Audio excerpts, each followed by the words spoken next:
శ్రీమాత్రే నమః. అందరికి నమస్కారం అండి. ఎలా ఉన్నారు? ఏం చేస్తున్నారు?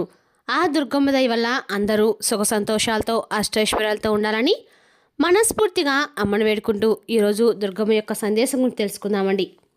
దుర్గమ్మ ఈ విధంగా అంటూ ఉన్నారు. బిడ్డ, మార్చి 17వ తేదీన నీ జీవితంలో ఒక గోల్డెన్ డేగా మార్చబోతున్నాను. ఒక మంచి గోల్డెన్ ఛాన్స్ను ఈరోజు నీకు నేను ఇవ్వబోతున్నానని దుర్గమ్మ అంటూ ఉన్నారండి. మరి దుర్గమ్మ సందేశం అటువంటి పరమార్థం ఏంటో తప్పకుండా తెలుసుకుందాము. ఇప్పుడే కనుక కొత్తగా మన ఛానల్ చూసినట్లయితే దయచేసి ఛానల్ సబ్స్క్రైబ్ చేసుకుని వీడియోకి లైక్ చేసి సపోర్ట్ చేయడం మాత్రం మర్చిపోకండి. మరి ఈరోజు ఈ సందేశం ద్వారా దుర్గమ్మ మనకి ఏం చెప్పాలనుకుంటున్నారు, అలాగే ఈరోజు ఈ సందేశం విన్న తర్వాత మన మనసు ఏ విధంగా కుదుటపడబోతుంది అనేటువంటి అంశాలన్నీ కూడా తెలుసుకుందాము. వీడియోను చివరి వరకు చూడండి. ఈ అమ్మవారు మనకి ఖచ్చితంగా ఈరోజు సందేశం అనేది పంపారు. బిడ్డ, ఈరోజు నీకు నేను ఒక గోల్డెన్ ఛాన్స్ ఇవ్వబోతున్నాను రా. ఈరోజు నీ కళ్ళలో దాచుకున్నటువంటి కన్నీళ్ళు, నీ మనసులో తిరుగుతున్నటువంటి ఆలోచనలన్నీ కూడా నాకు బాగా తెలుసు. కాబట్టి నీకు ఒక మంచి అవకాశాన్ని ఇవ్వబోతున్నాను. చూడు, ఈరోజు నేను నీ ఇంట గడప దాటి నీ ముందు నిలబడబోతున్నాను. భయపడాల్సిన అవసరం లేదు, నేను ఉన్నాను. నీ అదృష్టాన్ని మరలా విధించడానికి ఈరోజు నీకు ఒక అవకాశాన్ని ఇవ్వబోతున్నాను. చూడు, ఈరోజు అంటే ఈరోజు నీ జీవితాన్ని మార్చేటువంటి ఆశీర్వచినటువంటి గొప్ప వాక్యంగా భావించు. ఇది సాధారణమైన సందేశం అయితే కాదు, కేవలము నేను ఇస్తున్నటువంటి ఒక పిలుపని భావించు. ఈరోజు వచ్చేటువంటి ఒక గోల్డెన్ ఛాన్స్ నీ కోసం రాబోతుందని గమనించు. అలాగే అదృష్టం అనేది నీ తలుపు తట్టబోతుంది. అయితే ఈరోజు నేను ఇంతగా ఎందుకు చెప్తున్నానంటే, నువ్వు ఏదైనా సరే నన్ను అడుగుతూ ఉండటం సహజమే కదా. కానీ ఈరోజు మాత్రం నువ్వు ఊహించని విధంగా నీకు నేను ఒక అదృష్టాన్ని ప్రసాదించబోతున్నాను. ఈరోజు నీ ముందుకు తీసుకొచ్చేటువంటి ఆ ఛాన్స్ అనేది నీ జీవితాన్ని పూర్తిగా ఆనందమయం చేయక తప్పదు. చూడు, నువ్వు ఎదురు చూసినటువంటి ఒక గొప్ప శుభవార్త ఈరోజు ఆ ఛాన్స్లో దాగి ఉంది. నిన్ను పట్టించుకోవడం లేదని నాపై అలిగావు కదా. నీ చెయ్యి వదిలేశానేమో అని చెప్పి నేను వేధిస్తూ కూర్చున్నానేమోనని, నీపై అలిగి ఉన్నానని, ఇలా రకరకాల ఆలోచనలతో అలిగి ఉన్నావు. చూడు, నువ్వు ఎందుకు ఎప్పుడు కూడా అలా అనుకుంటూ ఉంటావు? చెప్పు, నేను వదిలేస్తాను, నాకు సహాయం చేయట్లేదని చెప్పి ఎందుకు అలా భ్రమపడిపోతూ ఉన్నావు? నేను ఎప్పుడైనా కానీ నీ చెయ్యి విడిచిపెట్టానా? ఈ నిజాన్ని ఒక్కసారి ఆలోచించు. నిన్ను ఎప్పుడైనా తిరస్కరించానా? లేదు కదా. నువ్వే నన్ను మర్చిపోతున్నావు. కష్టాలు వచ్చాయి కదా, వెంటనే నేను ఒంటరిగా ఉన్నానని చెప్పి నువ్వు అనుకుంటూ ఉన్నావు. అడ్డంకులు ఎదురవుతున్నాయి కదా, నా పక్కన లేదేమో అని భ్రమిస్తూ ఉన్నావు. కానీ ఒక్కసారి ఆలోచించమ్మా, ఎంత పెద్ద ప్రమాదం వచ్చిందో తెలుసా? నేను ఎలా దారి మళ్ళించానో నీకు తెలియదు కదా. ఎంత పెద్ద నష్టం నీ తలుపు దగ్గర నిల్చుందో తెలుసా? నేను ఎలా ఆపుతున్నానో నీకు కనిపించదు. నువ్వు అడిగిన విధంగా జరగకపోతే నేను చేయలేదని చెప్పి అర్థం చేసుకుంటావు. నీకు మంచైనా చెడైనా ఏదైనా కానీ జరగకపోతే వెంటనే నన్ను తిడుతూ ఉంటావు. అవునులే, నీకు ఎప్పుడు కూడా నేనంటే నలుగురు మనుషులతో తిరుగుతూ ఉంటావు, నలుగురు చెప్పినటువంటి మాటలు నమ్ముతూ ఉంటావు. కానీ నేనంటే మాత్రం నీకు చులకన కదా. చులకన భావంతో నన్ను ఎప్పుడు కూడా తిడుతూ ఉంటావు, నన్ను దుర్భాషలాడుతూ ఉంటావు. అయినా నేను ఎప్పుడు కూడా నీపై కోపగించుకోను బిడ్డ. నిన్ను ఒక తల్లిలా, నేను పసిబిడ్డలా ఒడిలోకి ఏ విధంగా అయితే తీసుకుంటుందో అంతే విధంగా నిన్ను ఆప్యాయంగా తలబెడుతూ ఉంటాను. కానీ నువ్వు గమనించుకో, ఎన్ని ప్రమాదాలు, ఎన్ని సమస్యలు, ఎన్ని కష్టాలు ఇలా ఒకటి నిన్ను కష్టాల సమస్యలు నిన్ను బయటకు లాగింది ఎవరు? నువ్వు నమ్మినటువంటి నేనే కదా. ఆ ఒక్కటి నువ్వు ఎందుకు అర్థం చేసుకోలేకపోతున్నావు? చూడు, నా సహాయం ఎప్పుడు కూడా నిశ్శబ్దంగా ఉంటుంది. గాలిపట అనుకున్నటువంటి తాడులా పెద్దగా కనిపించదు. నువ్వు గమనించకపోయినా చీకటిని ఎప్పుడు కూడా నేను తిరుగుతూనే ఉంటాను. వెలుతురిని నీ ముందుకు తీసుకురానటువంటి నా ఫలితం ఎప్పుడు కూడా వృధా కాదు. విత్తనం వేసిన వెంటనే చెట్టు పెరుగుతుందా చెప్పు? కొంచెమైనా సమయం పడుతుంది కదా. అలాగే నీ కోరిక కూడా సమయానికి తీరుతుందని ఎన్నోసార్లు చెప్పాను. నేను నీ చెయ్యి ఎప్పుడు కూడా విడిచిపెట్టలేదు. నువ్వే భయంతో, అవమానంతో, అనుమానంతో నా చెయ్యి విడిచిపెడుతున్నావు. భ్రమతో బతుకుతున్నావు. నేను నీకు మార్గంగా ఉన్నట్లుగా నీకు అనిపిస్తుందా? దూరంగా ఉన్నాను అనిపిస్తుందా? నీ హృదయంలో ఒక్కసారి నిశ్శబ్దంగా నన్ను పిలిచి చూడు. నేను ఉన్నానో లేదో అని ఒక్కసారి నీకే అర్థమవుతుంది. నీ హృదయం లోపల నా సమాధానం ఎప్పుడు కూడా నీకు వినిపిస్తుంది. కానీ నువ్వు నన్ను నా మాటలకి పెడచెవిన పెడుతున్నావు. చూడు బిడ్డ, ఎప్పుడైనా కానీ గుర్తుంచుకో, నీ ప్రయత్నాన్ని నేను గమనిస్తున్నాను. నీ సహనాన్ని నేను పరీక్షిస్తున్నాను. అయితే అది శిక్షించడానికి కాదు, నిన్ను బలంగా మార్చడానికి నేను చేశాను. ఏం చేయలేదని అనుకుంటూ ఉన్నావు, కానీ నేను ఏం చేయలేదు చెప్పు? అలాగే నీకు చేయింది ఏంటో చెప్పు? నీ జీవితంలో ఎన్ని సహాయాలు చేశాను, నిన్ను నీ కుటుంబాన్ని ఎన్ని రకాలుగా కాపాడుతున్నాను. నేను ఉన్నానా లేదా అనేది స్పష్టంగా నీ మనసును అడిగి చెప్తుంది. నేను మౌనంగా నా పని చేస్తున్నాను. ఈ రోజు నుండి నీ జీవితంలో వచ్చేటువంటి ప్రతి అవకాశాన్ని కూడా నువ్వు జారవిడ్చుకోకుండా పట్టుకోవడం అలవాటు చేసుకో. నీకు ఒక్కసారి పెద్ద మొత్తంలో నువ్వు కోరినటువంటి కోరిక నెరవేరాలంటే చాలా కష్టం. ఆ కష్టానికి వెనుకున్నటువంటి అంటే దాని వెనుక ఉన్నటువంటి కష్టం ఏంటనేది నీకు తెలియాలి. కొన్నిసార్లు నేను ఆలస్యం చేస్తాను, కొన్ని అయితే నీకు జరగనటువంటి, అలాగే నీకు అసలు ఏ మాత్రం కూడా సంబంధించినవి అయితే కాకుండా ఉండేటువంటి ఇవన్నీ కూడా నీకు తగినవి.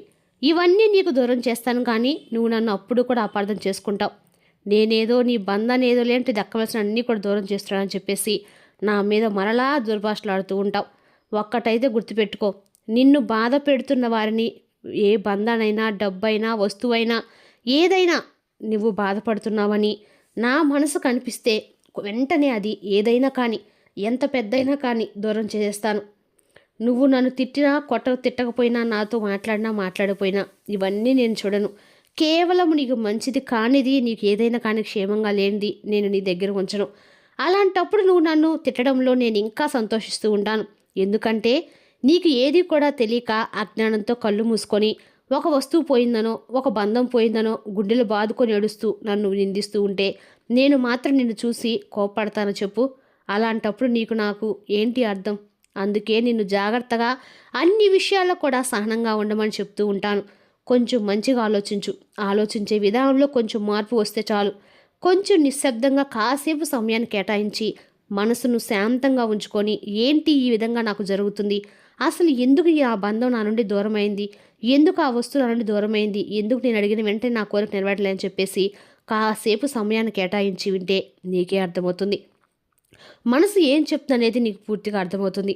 అలా కాకుండా చికాకులతో, పరాకులతో, కోపంతో ఎప్పుడు కూడా పరితపిస్తూ లేనిపోనివన్నీ కూడా వృధాచి ఆలోచనలు అన్నీ కూడా చేస్తూ ఉంటే నీ మెదడు మాత్రం నీకు సరైనటువంటి సమాధానం ఎందుకు ఇస్తుంది చెప్పు? కాబట్టే ఏదైనా కానీ శాంతంగా ఉండమని చెప్తున్నాను. నా లీలలు, చమత్కారాలన్నీ కూడా నీకు అర్థం కావలే. ఎప్పుడు కూడా నువ్వు దిగాలుగా కూర్చుంటే ఏదైనా కానీ అనుకున్నటువంటి విజయాన్ని సాధించగలుగుతావా చెప్పు? ముందు దిగులుగా కూర్చోవద్దు. ఏ పని చేస్తున్నా అది విజయం పొందేలా నీతో నేను ప్రతి ప్రయత్నం చేస్తూనే ఉంటున్నాను. కానీ నువ్వే నన్ను అర్థం చేసుకోలేకపోతున్నావు. ప్రతిసారి కూడా నన్ను నిందిస్తూనే ఉన్నావు. ఇలా నిందించడం వల్ల నీకేం వస్తుంది చెప్పు? నిందించడం ద్వారా ఏదీ జరగదు. నీ ప్రయత్నం నువ్వు చేస్తేనే నువ్వు ఖచ్చితంగా చూడగలవు. నిన్ను ఎప్పుడు కూడా నేను దూరం చేసుకోను. నీ ప్రతి ప్రయత్నంలో నా చేయి ఉంటుంది. అలాగే ప్రతి భయంలో అభయం ఉంటుంది. ఆ అభయం నాదే. నేను ఎప్పుడు కూడా నీతో లేనని ప్రవర్తించవద్దు, అనుమానించవద్దు, నన్ను తిట్టొద్దు. కొన్ని కర్మలు నువ్వు అనుభవించక తప్పదు. అవి అనుభవించకాలం అనుభవించు. కాబట్టి భగవంతుడికే తప్పనటువంటి కర్మలు ఉన్నాయి. భగవంతుడైనా కర్మను అనుభవించక తప్పలేదు. మరి నేను నీతో ఉండి కర్మ ఫలితాలను నీ నుండి దూరం చేయకపోతే ఇక నీకు నాకు ఏముంది చెప్పు? అందుకే కొన్ని బాధలు, నీకు కొంచెం భయం, బాధలు, కష్టాలు ఇటువంటివి వచ్చినప్పుడు నిన్ను మరింత బలంగా చేయడానికి కొన్ని నేను నువ్వు పరీక్షలు ఎదుర్కొనేలాగా చేస్తాను. అయితే ఒక్కసారి మాత్రం నువ్వు అర్థం చేసుకోవడంలో విఫలమైపోతూ ఉన్నావు. నేను ఎన్నోసార్లు చెప్పాను, నన్ను అర్థం చేసుకోవడం లేదు, నా లేని అర్థం చేసుకోవడం లేదు, చాలా కష్టం, సాధ్యం కానీ నిన్ను నేను అర్థం చేసుకోవడం సులభమే కదా. ముందు నిన్ను నువ్వు అర్థం చేసుకో. నీ కోసం నువ్వు సమయాన్ని కేటాయించుకో. అందరి గురించి చూస్తావు, అందరి భావాల గురించి చూస్తావు, కానీ రేపు నీ ఆరోగ్యం పాడైతే నిన్ను పట్టించుకునే వాళ్ళు ఎవరుంటారు చెప్పు? కాబట్టి ముందు నిన్ను నువ్వు నిర్లక్ష్యం చేసుకోవద్దు. సమయానికి తిండిని తిను, సమయానికి నిద్రించు. అసలు నిద్రపోయి ఎన్ని రోజులైంది? సమయానికి తిండి తిని ఎన్ని రోజులైంది? ఒక్కసారైనా కానీ నీ ఆరోగ్యం పట్ల, నీ శరీరం పట్ల శ్రద్ధ వహించావా? లేదో ఏదో జీవితంలో ఎప్పుడు వహించే కొలిపెట్లుగా నిచ్చాబెట్టి ముఖంతో ఎందుకలా ఏడుస్తూ ఉంటావు చెప్పు? నాకే జరగలేదు, నా పని జరగట్లేదని చెప్పి అనుకుంటావు. జరగటం లేదని చెప్పి ఎప్పుడు అనుకోవద్దు. నీకెంత వచ్చిందో అంతలోనే తృప్తిని వెతుకు. నీకు ఇచ్చినటువంటి జీవితంపై నువ్వు సంతోషమైనటువంటి, కృతజ్ఞతాపూర్వకమైనటువంటి భావంతో ఉండు. నీ హృదయం ఎప్పుడు కూడా మనసును ప్రశాంతంగా ఉంచుకోవడానికి ప్రయత్నించు. నువ్వు ఎప్పుడు కూడా మంచివారికి మంచిగానే ఉండు, చెడ్డవారికి చెడ్డగా ఉంటావు. కానీ కోపంలో ఏదైనా ఒక మాట అంటే అది వెనక్కి తీసుకోలేం. కాబట్టి ఎవరితో అయినా మాట్లాడేటప్పుడు జాగ్రత్తగా మాట్లాడు. అనవసరంగా ఎవరిని కూడా ఇబ్బంది పెట్టవద్దు. నువ్వు కూడా ఇబ్బందులు పాలవద్దు.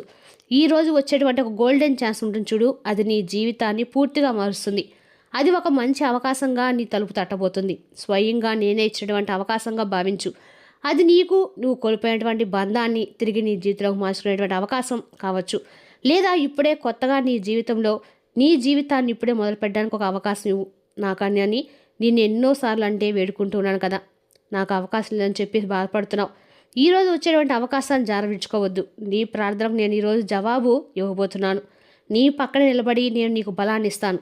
గుర్తుంచుకో, నేను మంచివాడినో చెడ్డవాడినో ఇవన్నీ కూడా పక్కన పెట్టు.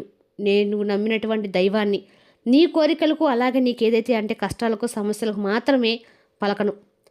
అనుక్షణం నుండి కూడా నా రూపం నీ ముందు నిల్చొని ఉంటుంది. గుర్తుపెట్టుకో, నీకు అన్నీ కూడా సమకూర్చడం లేదని చెప్పి బాధపడుతున్నావు. ఈ విధంగా నువ్వు ఆలోచిస్తూ ఉంటే నీకు నాపై ఉన్నటువంటి నమ్మకం కూడా పూర్తిగా తగ్గిపోతుంది.